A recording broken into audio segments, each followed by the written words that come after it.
China's central government is condemning protests in Hong Kong following another weekend of unrest.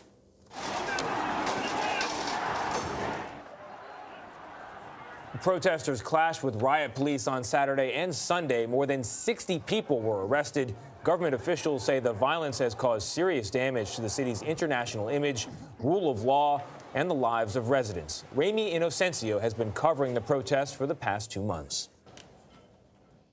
Good morning. This is the first time China's central government has ever held a press conference linked to Hong Kong's affairs ever since the city returned to Chinese rule back in 1997.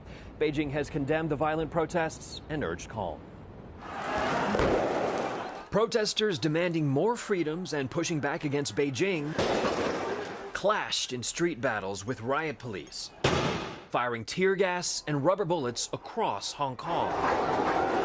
Sunday night, protesters tried to reach the city's top Communist Party building, but police repelled them with more fury than before. Riot police are advancing. Riot police are advancing. They're running into the protesters. God. Oh, God. Okay. Tear gas being fired.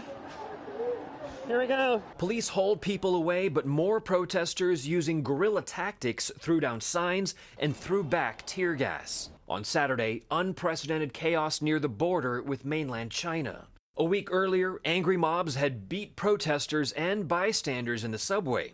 Police response time was slow. In the past minute or so, the riot police were throwing the first rounds of tear gas.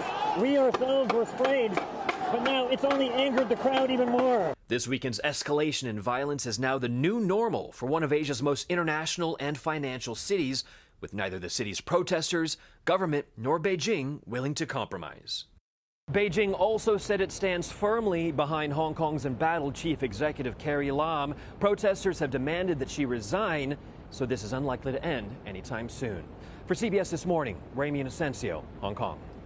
All right, Ramy, thank you. The Chinese government is speaking out for the first time in the protests in Hong Kong, which have been escalating over the past 8 weekends. As the CBC's Sasha Petrusik reports, Beijing is accusing Western countries of fanning the flames of dissent.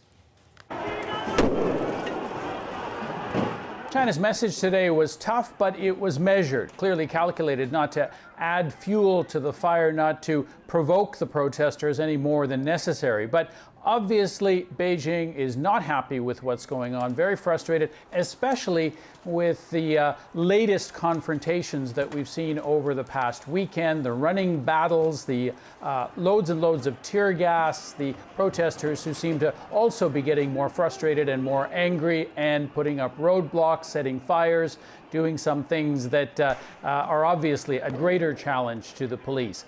Now, Beijing is calling all of this horrendous. They're saying that the more radical protesters are conducting evil and criminal actions, and they say that they should be held to account, especially if they're doing things that are unlawful. And as far as Beijing is concerned, even disobeying the police and holding protests when they shouldn't be, that's also unlawful. And one of the things that Beijing also had to say is that it is very critical of Western powers, who it accuses of really fueling all of these protests, of organizing them, helping fund them, especially the United States. And it is saying that this is a way for the West to get at China and to undermine it from within.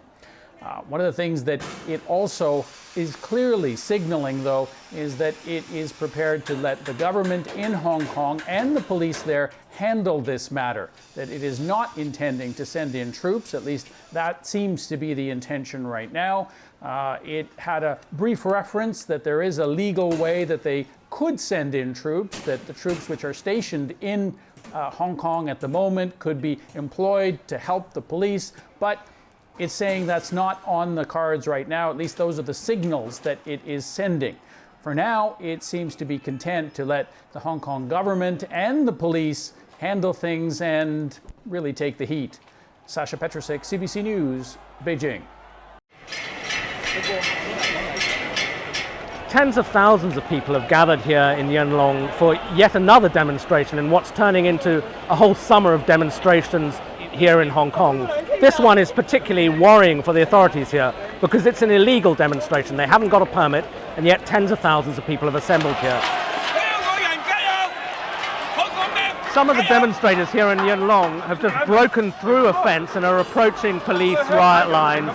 The police are trying to protect a village that the protesters are angry with because they say that anti-protest demonstrators who attacked them last week came out of there. But generally the whole situation is very tense, and in the context of what's been going on here for 2 months in Hong Kong shows how, from the authorities' point of view, the situation is deteriorating. They'd been hoping that after a couple of months these demonstrations would peter out. That was essentially what happened in 2014 with the Occupy movement. But instead, they seem to be intensifying, to be getting more tense and potentially more violent. Plus, the actual demands of the demonstrators are escalating.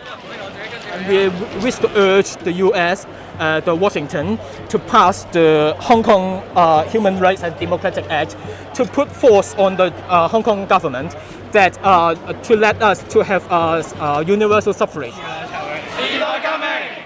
Here in the metro station, where the demonstrators have been pouring out for a couple of hours now, you could hear chants of "Free Hong Kong, time of revolution." And that's the kind of chant that will send a chill down the spines of the authorities in Beijing. But what do? There's been discussion in the media here in Hong Kong and in the official media in Beijing that perhaps the time is coming when the Chinese government would even deploy the People's Liberation Army, the Chinese army, to try to break up the demonstrations. But that would be such a massive escalation, with the obvious risk of violence and the risk that you would essentially have a collapse in the civil order in Hong Kong, and at a time when there's a trade war with the United States, also an intensification in international pressure on China. On the other hand, what do? Because the other strategy, which is to wait for this stuff to die down, isn't working, or it doesn't seem to be working for now. The whole mood of protest and the demands of the protests are escalating, creating a big dilemma for the government in Hong Kong and for the government in Beijing.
was their first major press briefing since the handover of Hong Kong in 1997.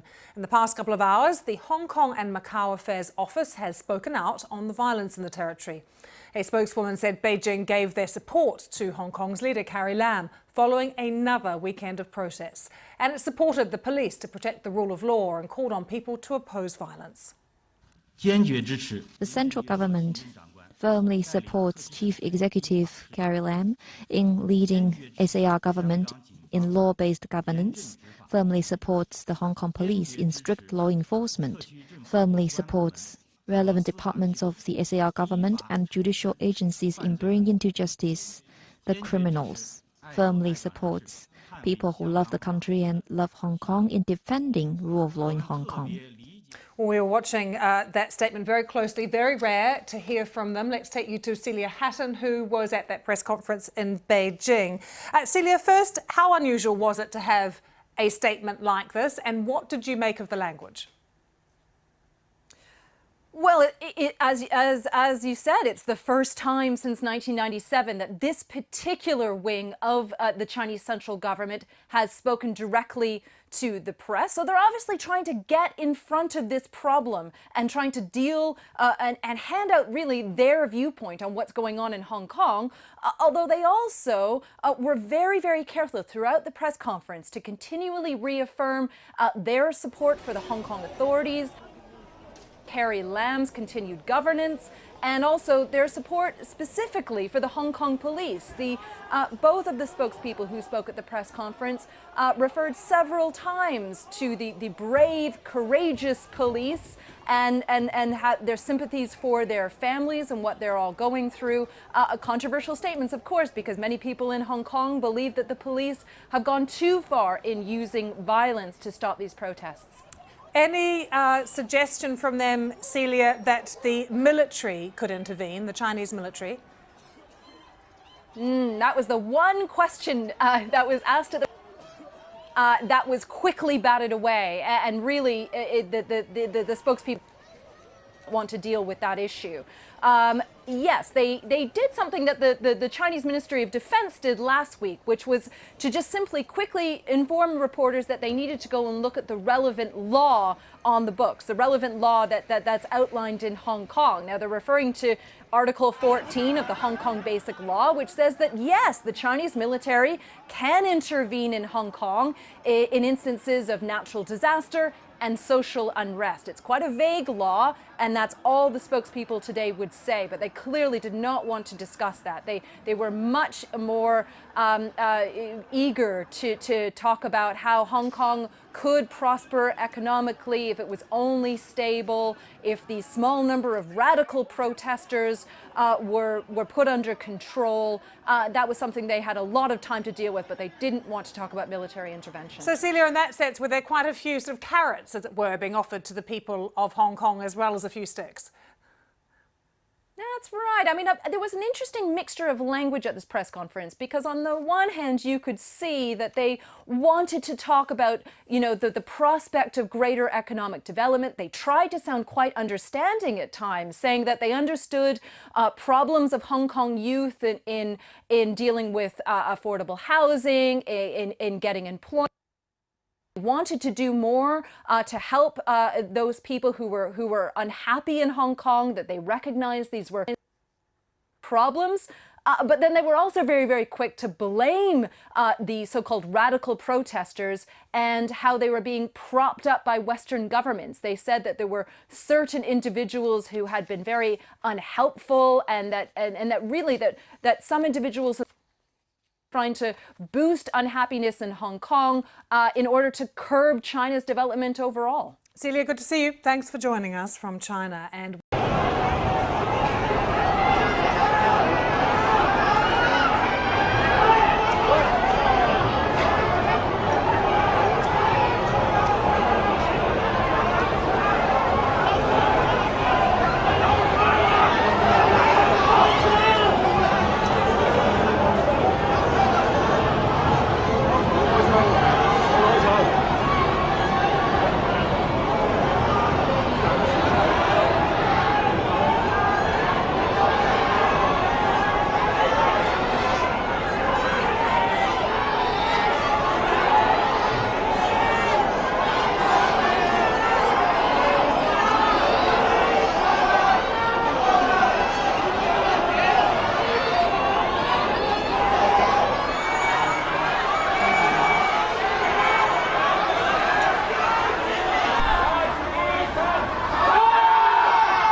this violent day of street clashes has finally come to an end.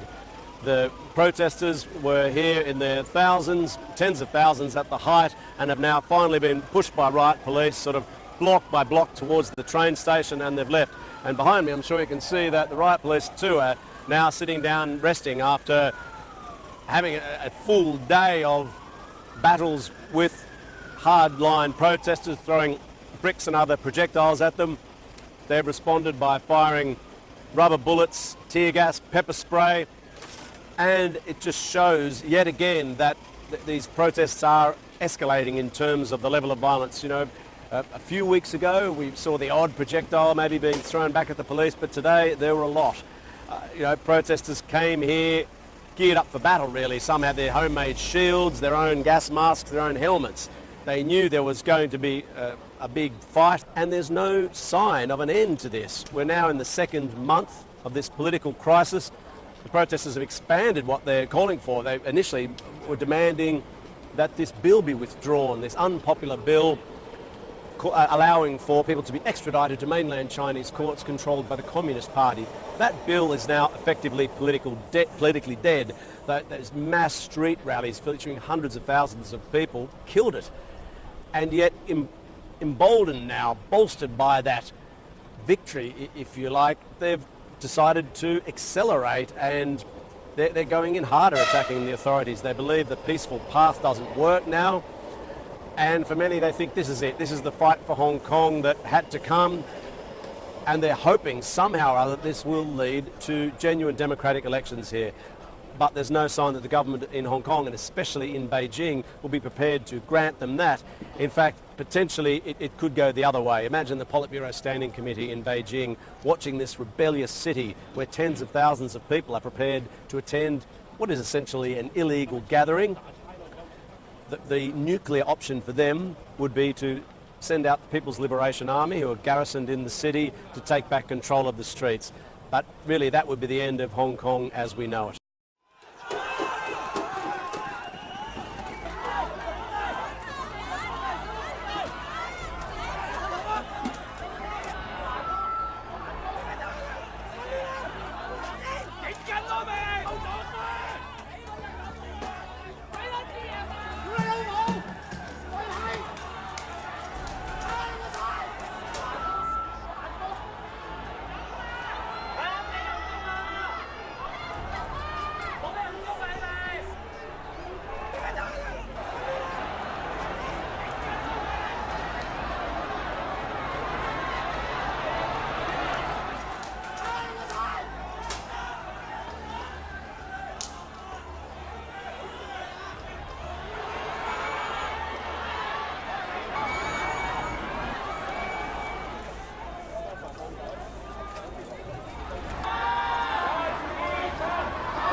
It was a shocking turn of events after weeks of protests in Hong Kong. A group of men in white shirts attacked demonstrators heading home after an anti-government march. Protesters said that officers ignored their repeated calls for help. Under public pressure, the police defended their actions and acknowledged small gaps in their response. There may be some room for improvement in the deployments. But their conduct left many wondering why they didn't do more. We reviewed hours of video and spoke to a dozen witnesses to look at how officers failed to stop the violence. Our investigation reconstructs what happened that night. It's Sunday, July 21st. Anti-government demonstrations are happening on Hong Kong Island. Protests like this one have been going on for weeks. They started in opposition to a controversial extradition bill. But now, protester demands are growing. Meanwhile, 18 miles away in Yanlong, a town near the border with mainland China, a crowd has gathered. Most are wearing white t-shirts and rallying in support of the government. A prominent pro-Beijing lawmaker is there. Traditional villages in this region have a long history with Hong Kong's organized crime societies known as triads. Experts say that while the triads have a patriotic reputation, they're essentially thugs for hire and will work for whomever pays them the most. Members of triads have been accused of violence against anti-government protesters in the past. And some of the people behind the night's violence were later identified by police as triad members. Now, let's go back to what happened that night. It's just past 10 p.m. where the pro-government rally is taking place, and things are getting violent. Videos show at least 3 individuals being beaten by men in white t-shirts. Lam Chuk Ting, a lawmaker who supported some anti-government protests, says he learns about the violence and calls the police at 10:22 p.m. When I received the message that a youngster was attacked by the gangster, I then decided to go to Yuen Long to monitor the situation. Outside, at around 10:40 p.m., we see men in white walking towards the Yanlong train station, where anti-government protesters from Hong Kong Island have been arriving on their way home. Lam Chuk Ting warns them of the danger outside.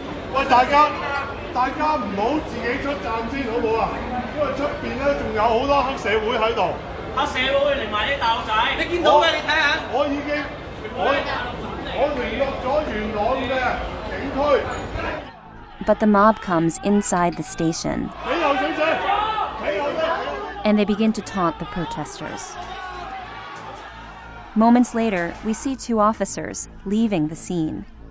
Police said that they had received the first call from the train station at 10:41 p.m., and that these officers left to call for backup. But once they leave, the violence escalates. A reporter is live streaming when she's attacked by the mob.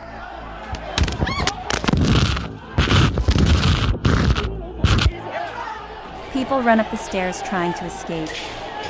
The men in white chase them onto a train. Some men hold open the train doors, while others beat people inside. Bystanders are caught up in the melee. Meanwhile, others are trying to get help at 2 nearby police stations. But when some arrive at Yanlong police station, officers are seen closing the gates. And at another police station, officers sit inside as people bang on the door. Police later said that officers closed the doors for security reasons. Back at the train station, the violence continues.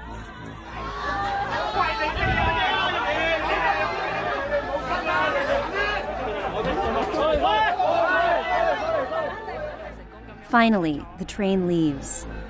Lam is among the injured.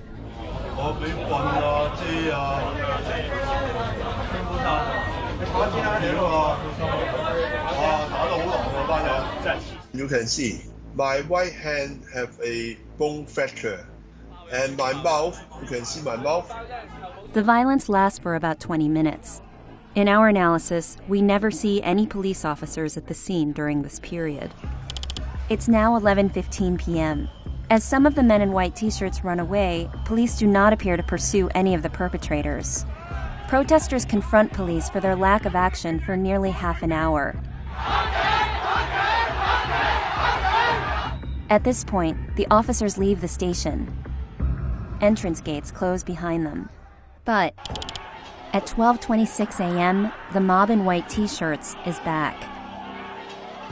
They break through the train station gate and start to beat people again. 8 minutes later, this dashcam video shows men in white t-shirts casually walking past police vehicles, while officers walk away. White-shirted men continue to beat protesters outside. Some of the men gather at a parking lot. In this video, we see police entering the train station as the men in white are just outside. Police surround the area for the next couple hours. It's 2:35 a.m. We see two men, still holding their weapons, chatting with officers. This is important because hours later, police officials said that they did not see anyone holding weapons.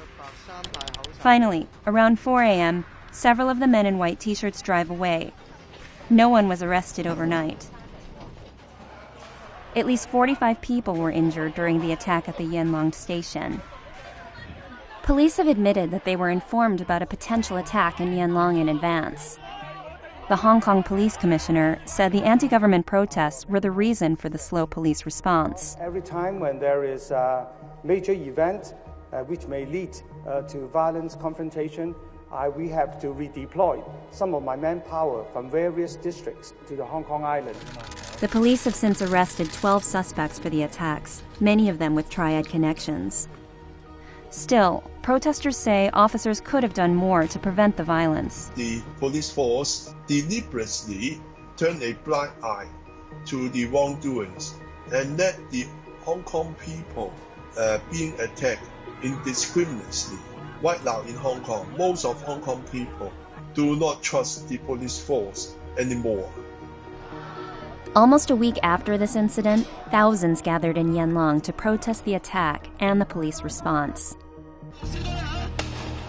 This time, the men in white shirts appeared to remain on the sidelines, and it was the police who countered protesters with force.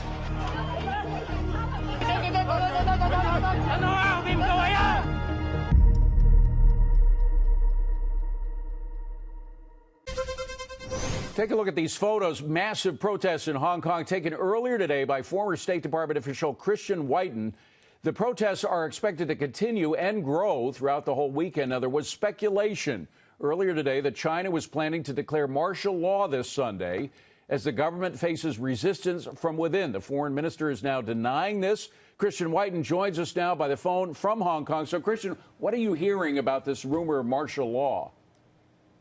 Well, David, there is concern among those in the know that Beijing is not going to let what's happening here slide. That's not actually deterring any of the protesters. I think they realize this is an absolutely essential thing for them to do. It's sort of a last chance, a last stand, one that you can't come back from. But as for an actual sort of move toward martial law and an invasion by the People's Liberation Army, I think that's viewed as a little more remote. What the concern is a sort of hybrid invasion, if you will, of the Public Security Bureau, of civilian police who then round up several hundred of the more active protesters and organizers, and that would have the same chilling effect. Not a certainty. That would be very high risk for Beijing, but a possibility. Yeah.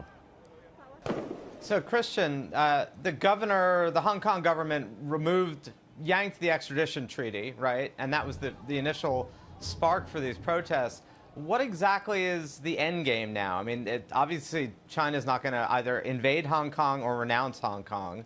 They obviously want some more protections, I guess, codified that had been in place. But isn't this starting to be a little like the Gilets jaunes, the protests in France? It's like protesting without a clear sense of what outcome could be? Right, Zach. It's interesting. It's a new collection of leaders. It's still forming.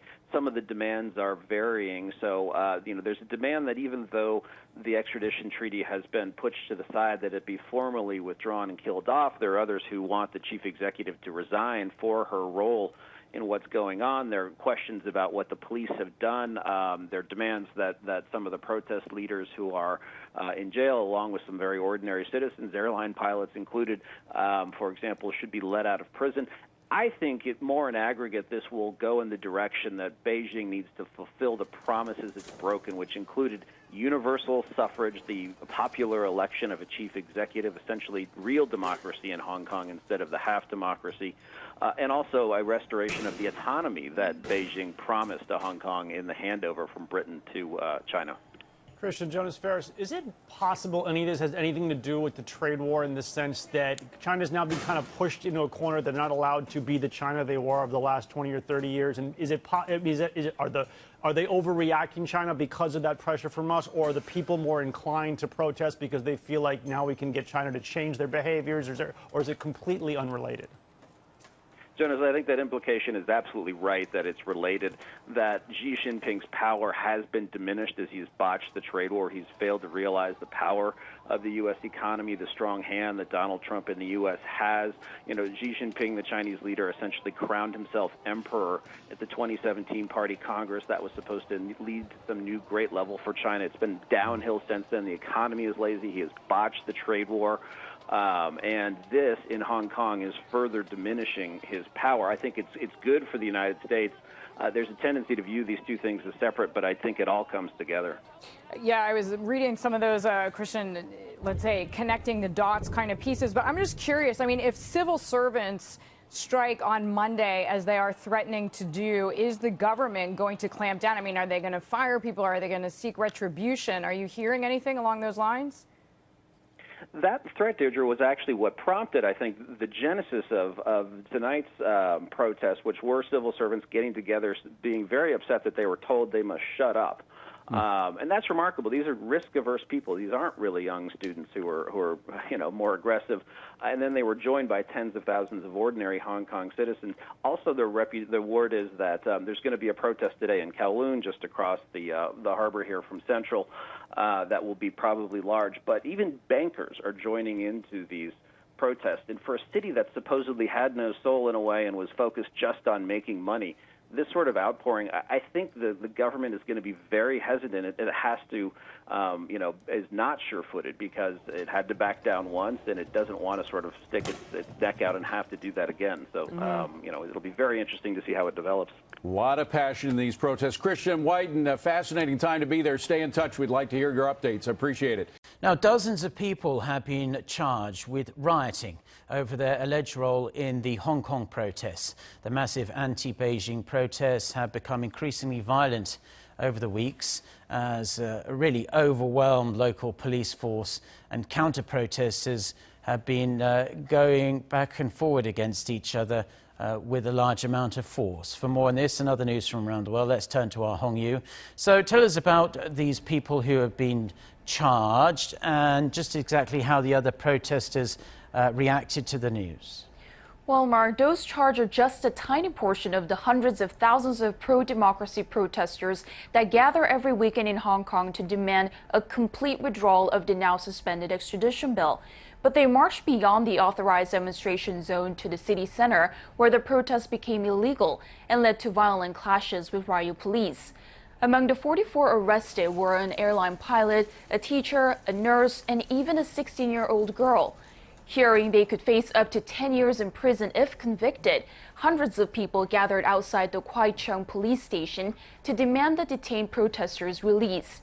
Protesters threw objects at the police, and a commander was seen aiming a rifle directly at them. The arrested protesters were released on bail on Wednesday on the condition of a curfew, and they have to report to the police every week. Even more protesters could be arrested in coming days as the police have started an active investigation.